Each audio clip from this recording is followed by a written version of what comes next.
यमुनानगर से, जहां पर एक बार फिर बरसात शुरू हो चुकी है। यानी लगातार ये जो बारिश के पानी से लोगों को समस्या से जूझना पड़ रहा था, अब आगे भी अभी समस्या ये जारी है। बारिश की ये शुरुआत हुई है।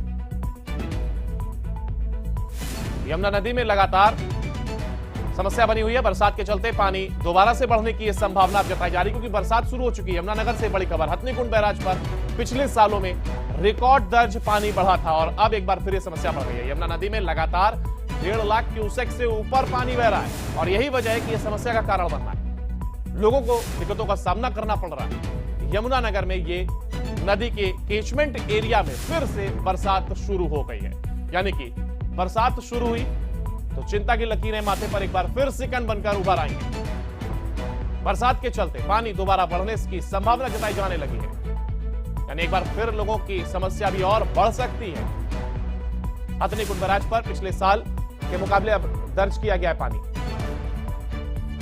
और इसी खबर पर हमारे साथ हमारे संवाददाता सुनील कुमार लाइव जुड़ गए हैं। सुनील, देखिए जिस तरीके से अब एक बार फिर यह खबर आई कि बरसात की शुरुआत हो चुकी है, तो ऐसे में क्या समस्या भी और बड़ा रूप लेकर सामने आ सकती है?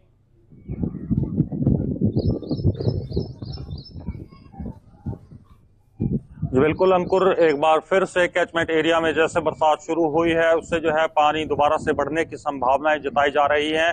बीते अभी इस सप्ताह की बात करें तो इस सीजन में जो है 3,59,000 क्यूसेक तक पानी रिकॉर्ड किया गया है, जो अब जो है घट जरूर रहा है, लेकिन 1.5 लाख क्यूसेक के आसपास लगातार यहाँ पर जलस्तर है और हथनीकुंड बैराज पर लगातार जो है प्रशासन की नजर बनी हुई है। वहीं अंकुर, आपको एक बात और बता दूं, जिस तरह से दिल्ली जो है हथनीकुंड बैराज को जिम्मेदार ठहरा रही है कि हथनीकुंड बैराज से पानी छोड़ा जा रहा है, हथनीकुंड बैराज पर पानी स्टोरेज नहीं किया जा सकता। यहाँ पर जो है कैचमेंट एरिया से जो पानी आता है वो सीधा दिल्ली की तरफ डाइवर्ट किया जाता है, क्योंकि यहाँ पर बैराज में कोई स्टोरेज क्षमता नहीं होती और यहाँ पर जो पानी पहुंचता है उसे सीधा दिल्ली की तरफ उसका रुख किया जाता है, क्योंकि यहाँ से जो है बड़ी यमुना के अलावा 2 नहरें डाइवर्ट की जाती हैं जो 1 लाख क्यूसेक पानी आने के बाद बंद करनी पड़ती हैं, क्योंकि वो दोनों जो नहरें हैं वो ब्लॉक होने का खतरा बन जाता है। इस वजह से जो है दिल्ली की तरफ सारा पानी डाइवर्ट किया जाता है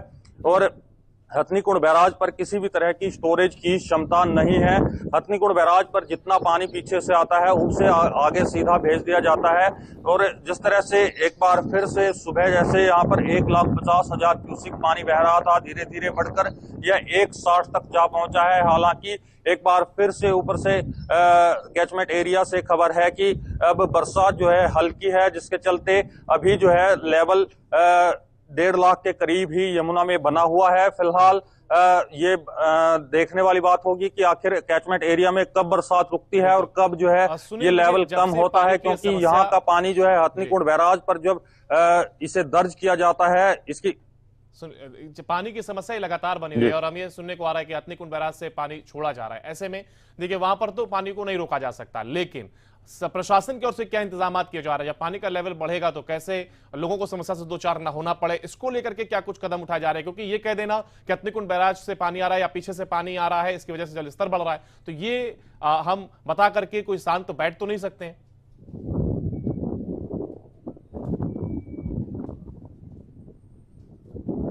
जी बिल्कुल, प्रशासन की तरफ से जो है नदी के किनारे हैं, जो यमुना नदी के किनारे हैं, वहां पहले ही कंट्रोल रूम भी स्थापित किए गए हैं, ताकि समय रहते जिस तरह से पानी बढ़ता है तो समय रहते पहले ही जो है आसपास के लोगों को भी सूचित कर दिया जाता है। वहीं जिन गांवों में जो है यमुना नदी का पानी घुसा है वहां पर प्रशासन ने अपनी टीमें भेजकर जो लोग पानी में फंसे हुए थे उनका रेस्क्यू भी किया है और लोगों को राहत सामग्री भी लगातार पहुंचाई जा रही है। और सरकारी नुमाइंदे जैसे कैबिनेट मंत्री कंवरपाल गुर्जर भी लगातार ऐसे स्थानों का दौरा कर रहे हैं जहां पर बाढ़ प्रभावित क्षेत्र हैं। वही बात करें, जिस तरह से बेलगढ़ में पटरी टूटने की बात सामने आई थी, वहां पर जो है उस पटरी को बचा लिया गया है। प्रशासन ने समय रहते वहां पर पुख्ता इंतजाम किया, जिसके चलते जो है पटरी रुक गई है, जिससे जो है दर्जनों गांव प्रभावित हो सकते थे। वहीं टापू कमालपुर की तरफ भी जो है लगातार यमुना कटाव कर रही है, जहां पर लोग रात को भी पहरा दे रहे हैं और प्रशासन भी वहां पर पहुंचा हुआ है ताकि किसी तरह की कोई अनहोनी ना हो। लेकिन अब जो है यमुना का जलस्तर जैसे जैसे घटता जा रहा था उससे जो है राहत की सांस जरूर ले रहे थे, लेकिन एक बार फिर से बरसात शुरू हुई तो एक बार फिर से चौकन्ना रहने की जरूरत थी। और अब दोबारा से यही खबर है कि कैचमेंट एरिया में बरसात कम हो रही है, जिसके चलते जो है राहत कार्य भी जो आसानी से किए जा सकेंगे। वहीं यमुना नदी के किनारे लगातार गश्त की जा रही है, प्रशासनिक अधिकारी कर्मचारी लगातार यमुना नदी के किनारों पर गश्त कर रहे हैं। वहीं जिस तरह से यमुना नगर की बात करूं तो यहाँ पर जो है छोटे छोटे नदी नाले भी काफी आते हैं और यहाँ पर सोन नदी और पथराला।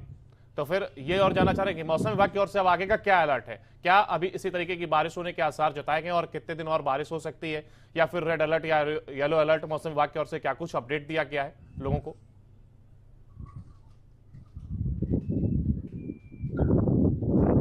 अंकुर, अभी सोमवार तक इसी तरह से मौसम रहने की संभावनाएं जताई जा रही हैं। रुक रुक कर भी बरसात हो सकती है और लगातार भी बरसात हो सकती है। मौसम विभाग की तरफ से येलो अलर्ट पहले ही जारी किया गया था और जिस तरह से प्रशासन ने जो हरियाणा सरकार की तरफ से भी यमुनानगर में प्रशासनिक सचिव जो लगाए गए हैं, एसीएस अरुण गुप्ता की ड्यूटी लगाई गई है, वो बाढ़ प्रभावित क्षेत्रों का लगातार दौरा कर रहे हैं और स्कूलों की आज भी छुट्टी है। और जिस तरह से हालात जब तक ठीक नहीं होते, प्रशासन जो है लगातार मुस्तैद है। और जैसे बात करें तो लॉकडाउन जैसे हालात जो है पिछले 3 दिन में, जैसे 4 दिन में बरसात हुई थी, लॉकडाउन जैसे हालात हो गए थे क्योंकि लोगों का घरों से निकलना मुश्किल हो गया था। और प्रशासन की तरफ से भी लगातार लोगों को यही हिदायत दी जा रही थी कि जरूरी काम हो तभी अपने घरों से बाहर निकले। और लोग भी जो है घरों में दुबकने को मजबूर थे, लेकिन जहां जहां पानी प्रभावित कर रहा था वहां पर लोग फंस रहे थे, उन्हें प्रशासन वहां से निकालने की कोशिश लगातार कर रहा था। वहीं आपको बता दूं कि बीते कल जो है सोम नदी उफान पर थी, पथराला नदी उफान पर थी। पथराला नदी में कुछ लड़के जो है कोट गांव के नहा रहे थे और उनमें से 4 लड़कियों में से एक लड़का जो है पथराला नदी के तेज बहाव में बह गया, जिसके चलते यमुनानगर में पहली जान माल का नुकसान हुआ है।